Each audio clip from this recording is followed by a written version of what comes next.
Estamos começando pela TV Novo Tempo mais um programa Evidências, sempre em busca de fatos que comprovem a veracidade histórica da Bíblia Sagrada. Você certamente já ouviu falar do grande pregador, o apóstolo Paulo, o pregador dos gentios. Mas quem foi esse homem? São Paulo, ou simplesmente Paulo de Tarso, foi sem dúvida uma das figuras mais importantes e ao mesmo tempo mais controversas da história do cristianismo primitivo.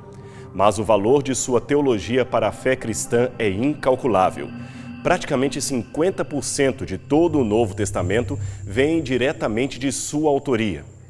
Conceitos chaves como o significado expiatório da morte de Jesus Cristo, a divindade messiânica de Jesus de Nazaré, a salvação pela graça mediante a fé, etc., tudo isto e muito mais são valores de fé que hoje temos graças ao trabalho incansável desse soldado de Jesus.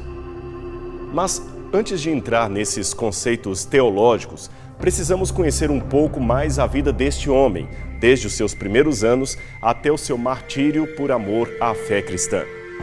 Infelizmente, são poucas as informações extra-bíblicas ou mesmo as bíblicas para um quadro mais completo de sua biografia, fora as informações apócrifas cujo conteúdo fica difícil de ser avaliado.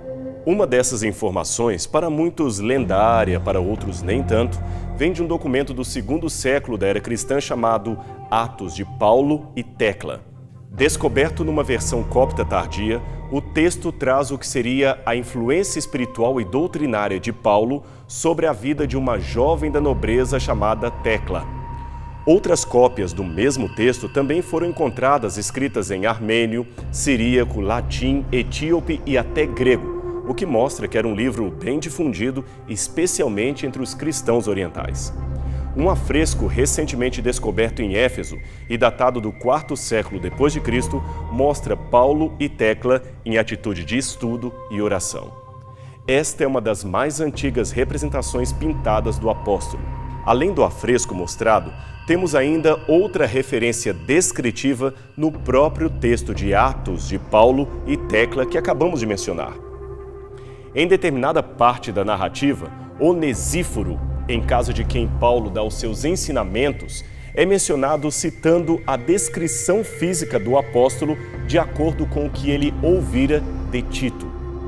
Paulo era um homem de pequena estatura, parcialmente calvo, pernas arqueadas, de compleição robusta, olhos próximos um ao outro e nariz um tanto curvo. A versão armênia do mesmo texto acrescenta que Paulo tinha ainda olhos azuis. Bem, de fato, o próprio Paulo menciona o comentário de muitos de que ele era um homem forte e duro nas cartas, mas sem autoridade aparente quando apresentado pessoalmente perante as igrejas. Isto está em 2 Coríntios, capítulo 10, verso 10. Por outro lado, esta referência à calvície e o detalhe dos olhos próximos um ao outro e o nariz curvo também aparece numa descrição que Suetônio faz não de Paulo, mas de Augusto César, e ali o tom parece ser bem elogioso. Logo, ficamos na dúvida se o texto apócrifo de Atos de Paulo está falando de um defeito ou de uma virtude, se está falando de algo real ou algo apenas simbólico. Aliás, o próprio texto termina dizendo que Paulo tinha a aparência de um anjo. De qualquer forma, como dissemos anteriormente, esta descrição física do apóstolo é especulativa e provavelmente romanceada, mesmo considerando que os primeiros desenhos de Paulo feitos nas catacumbas de Roma tenham de fato seguido esta descrição. Menos especulativo, no entanto, é a declaração que temos do seu caráter e o seu amor pelo Evangelho de Jesus Cristo. De acordo com o livro de Atos, Paulo nasceu na cidade de Tarso, localizada na região histórica da Cilícia, que hoje pertence à província de Mersim, território turco, às margens do mar Mediterrâneo. A moderna cidade de Tarso, com seus 2 milhões de habitantes, cobre a maior parte das antigas ruínas, de modo que quase nada se dá para ver da cidade que Paulo havia conhecido. Esse tipo de problema, como soterramentos centenários ou milenares, é comum com a arqueologia e ela tem às vezes que lidar com esse entrave na hora de realizar as suas escavações. Só para você ter uma noção, calcula-se que as ruas pelas quais Paulo andou estejam hoje 6 metros abaixo da calçada por onde estas pessoas estão passando. É a lei da estratigrafia somada à lei do progresso que não pode ser interrompido. Por isso, apenas um ou outro monumento dos antigos tempos greco-romanos ainda permanece de pé, podendo ser visível e fotografado por turistas do mundo inteiro.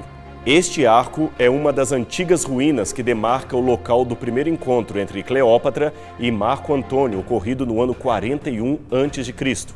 Os turistas também são levados a este poço, chamado Poço de São Paulo, e às escavações desta antiga casa sob o vidro, que os guias juram ter pertencido à família do apóstolo.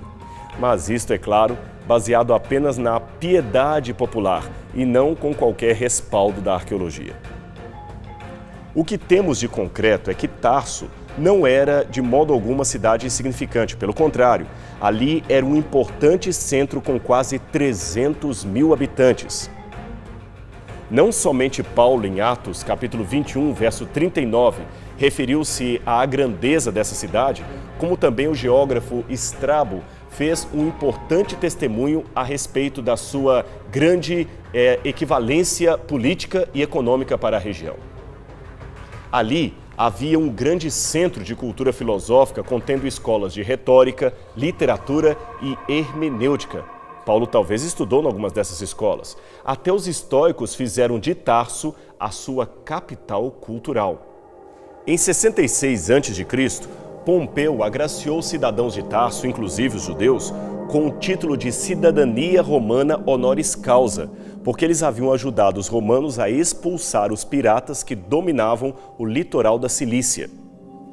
Sendo assim, é possível que o pai ou o avô de Paulo tenham participado desta premiação militar e, por conseguinte, passado o privilégio para o seu herdeiro, o que faz sentido, pois isso está em Atos capítulo 16, verso 37. Ali, Paulo, em companhia de Silas, declara ao carcereiro que ele era cidadão romano. O texto de Atos 22, 27 e 28 é ainda mais interessante.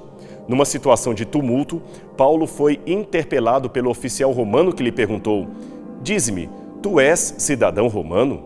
Ele respondeu: "Sou." Disse o comandante: "Eu paguei uma grande soma de dinheiro para adquirir esse título, esse direito de cidadão." Mas Paulo respondeu: "Eu sou por direito de nascimento." Não sabemos ao certo como ou por que os ancestrais de Paulo foram parar ali em Tarso. Pode ter sido por razões comerciais ou por responderem à colonização ordenada por um governante sírio qualquer. São Jerônimo cita uma tradição de que os antepassados de Paulo eram originários da Galileia, mas a Bíblia apenas diz que ele era descendente da tribo de Benjamim, cujos membros residiam mais ao sul, próximos a Jerusalém, na região da Judéia. Também não sabemos por quanto tempo os antepassados de Paulo residiram em Tarso, mas de acordo com Atos capítulo 9, verso 11 e Atos 22, verso 3, a sua família aparentemente mudou-se em algum momento para a região de Giscala, que era uma vila da Galileia próxima à região antiga de Assor, e ali ele ficou até que os romanos a tomaram.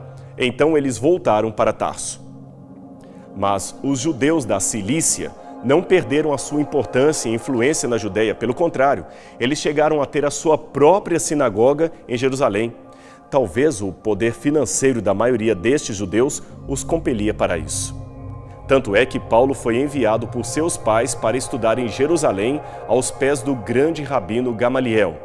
Esse tipo de estudo era privilégio para poucos, pois a pessoa tinha de ter inteligência acima da média e condições financeiras para arcar com as pesadas despesas estudantis. Em pouco tempo, Paulo se destacou tanto que tornou-se um doutor da lei e membro do Sinédrio, o que, aliás, era um cargo de alta estima pelo povo judeu. O fato de Paulo também se identificar como um construtor de tendas não deve ser mal interpretado. Era normal o estudante fariseu também aprender uma profissão ao mesmo tempo em que estudava as leis judaicas. E fazer tendas era uma especialização tão respeitada como a de um arquiteto ou designer de interior em nossa cultura. Ah, e um detalhe muito importante: Nesse tempo, Paulo ainda era conhecido como Saulo ou Saul. Isso mesmo, Saul. Ele tinha em hebraico o mesmo nome do primeiro rei de Israel. A Bíblia não nos informa o porquê dele ter trocado o seu nome de Saul para Saulo ou para Paulo. Talvez tenha sido uma troca apenas aparente ou por uma situação comum naqueles tempos. Afinal, a única coisa que a Bíblia diz é o seguinte: todavia Saulo, também chamado Paulo, Atos 13, verso 9. Aqui, esta passagem afirma que o apóstolo é chamado de Saulo e, a partir de então, a narrativa de Lucas passa a tratá-lo como Paulo. Mas não há um claro indício do porquê da mudança, apenas há de uma possessão de dois nomes. Parece ser também o caso de Silas, companheiro de viagem de Paulo, que era chamado às vezes de Silas, mas também de Silvano, conforme lemos em 2 Coríntios capítulo 1, verso 19, 1 Tessalonicenses 1, verso 1 e Atos 15, 22 a 40. Saulo, portanto, era a tradução grega do seu nome hebraico e Paulo era o seu nome em latim. Aliás, uma situação análoga a João Marcos, o seu outro companheiro de viagem, de acordo com Atos capítulo 12, versos 12 a 25. João era um nome hebraico e Marcos um nome latino. Por outro lado, porém, não podemos descartar por completo a hipótese de uma mudança deliberada do nome. Realmente esta possibilidade existe. E se assim for, qual seria a razão para a troca? Bem, uma das possibilidades é que quando ele passou a pregar para o mundo helenizado, teve um problema porque a versão grega para Saulo ou Saul seria Saulos. E esta tinha uma conotação pejorativa que ele tentava evitar. Esta é uma possibilidade, é claro. A outra é que ele escolhera o nome Paulo para representar a sua nova condição espiritual, pois no Oriente Médio mudar de nome significa mudar de vida. E é interessante que o nome Paulo vem do latim Paulus, que significa pouco ou pequeno. Seria esta uma referência à sua estatura ou à sua nova condição de humildade espiritual? É difícil saber. O fato é que Paulo, então Saulo, era muito zeloso com o judaísmo que professava.